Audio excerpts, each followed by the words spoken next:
تعلو السنة الغراء يوما وإن رغمت أنوف الحاقدين ويظهر نورها في كل أفق وينشر خيرها للسالكين ويدخل خيرها في كل دار وينصرها إله العالمين ستظهر بعدما خفيت سنين تدك عروش كل المحدثين. The fifth point, which follows on from this now, from the fourth point, is all connected. The fifth point is that one of the things that we learn from history, when we study history and some of the major innovations, we see that innovation comes in waves. Innovation comes in waves. So the best way to understand this is to picture a situation. Imagine a rock, a huge rock which falls into an ocean. And when it falls into the ocean, you see the waves coming. So what will happen is, as the waves come to the shore, there will be a delay. There will be a short delay. So maybe the first wave will hit, and maybe 2 minutes afterwards another wave will hit. So this is how it is. And bid'ah is the same. The innovation comes in waves. It's caused by the same rock that falls, but then it comes in waves. Let me give you an example of this. And in fact, this is something that we will be discussing in a bit more detail in this lesson, inshallah ta'ala. We see that the innovation of the Jahmiyyah, who denied Allah's names and attributes, this was the first major innovation. Then after this came the Mu'tazila, whose innovation was slightly more subtle. After them came the Ash'ariyah or the Kullabiyah in the next century, so it took another century roughly. Then after them came another century, the Ash'ariyah. But all of the bid'ah of all these groups is actually from the same foundation, which was, inshallah, we'll look at that in more detail shortly, inshallah ta'ala. So we see that because, as we said, ideas live longer than men. Ideas live longer than men. We see that when ideas spread and innovation spread, we're not talking 1 minute and 2 minutes between the wave hitting the shore and another wave. We are talking in tens of years, 50 years, hundreds of years. By the time these ideas, these innovative ideas spread amongst the ummah. How did they spread? They spread through people, interaction.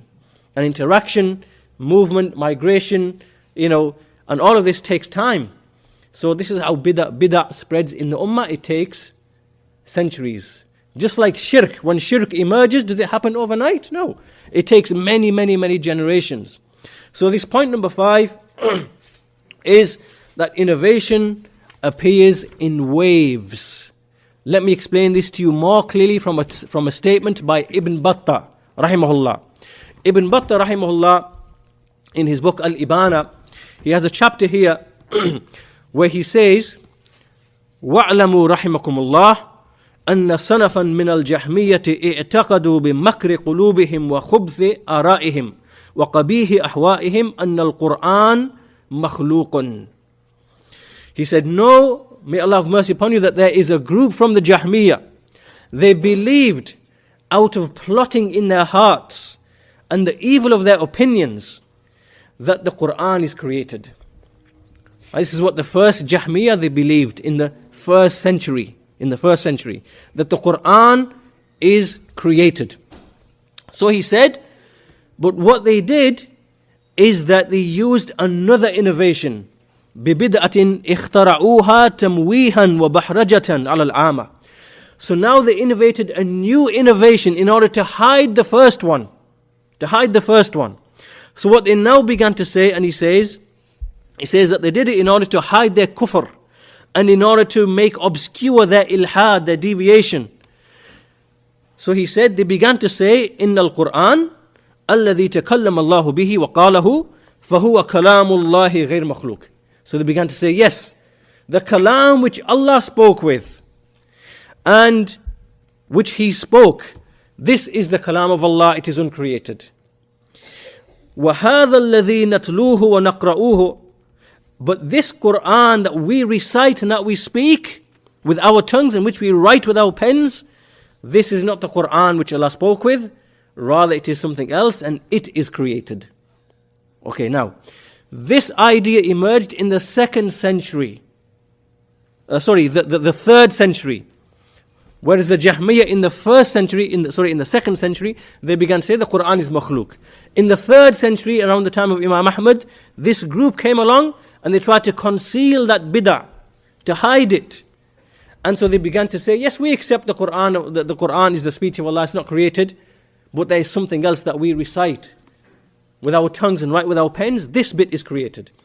And this was only to hide their kufr, to hide their disbelief, and to make the bid'ah more obscure, to make it a bit more difficult to understand what's going on. And that's why these people were called as the lafdhiyya.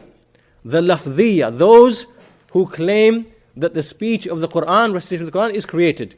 And the Imams of the Salaf, they knew exactly what these people intended, and so they declared them, as Ibn Battah has said, that they are upon kufr, like those who came before. This point is extremely important for you to understand when we come to discuss tomorrow the ideological attack in our time against Salafiyyah. This principle here in what I've read from Ibn Battah. Why? Because we see that innovation comes in waves. We have a major innovation which is apparent in its falsehood.